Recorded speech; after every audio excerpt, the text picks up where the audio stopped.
Ganeshpeth police station येथे एक घरफोडीचा गुन्हा दाखल होता 157/2025. त्यामध्ये आम्ही सुरुवातीला इम्रान अहमद खान हा बर्डी पोलीस ठाण्याअंतर्गत भागामध्ये महरीम नगर आहे त्या ठिकाणचा राहणारा त्याला अटक केलं होतं. त्याला 6 तारखेला अटक केलं होतं, जी पोलीस कस्टडी घेतली. त्यामध्ये त्याचा दुसरा साथीदार निष्पन्न झाला होता. तो दुसरा साथीदार जो आहे तो इशू रवी सोनटक्के म्हणून आहे. हा वसंतराव नाईक झोपडपट्टीमध्ये राहणार आहे. याला आम्ही 13 तारखेला अटक केलं आणि मग दोघांची सामायिक कस्टडी आम्ही घेतली 15/5 पर्यंत.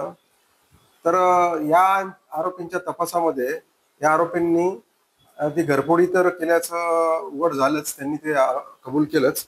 पण त्याशिवाय 6 वाहनं टू व्हीलर्स चोरल्याचं सुद्धा त्यांनी कबूल केलं. त्याबाबत 5 गुन्हे दाखल आहेत आणि एका गाडीच्या बाबतीत आम्ही आधी तपास करत आहोत. याशिवाय त्यांच्याकडनं 5 मोबाईल सुद्धा जप्त करण्यात आले आहे. त्यापैकी एक मोबाईलच्या बाबतीत तहसील पोलीस स्टेशनला गुन्हा दाखल आहे. अशा प्रकारे आम्ही एकूण यांच्याकडून 7 गुन्हे उघडकीला आणलेले आहेत आणि जवळपास 1.5 लाखाच्या आसपास मुद्देमाल जप्त केलेला आहे.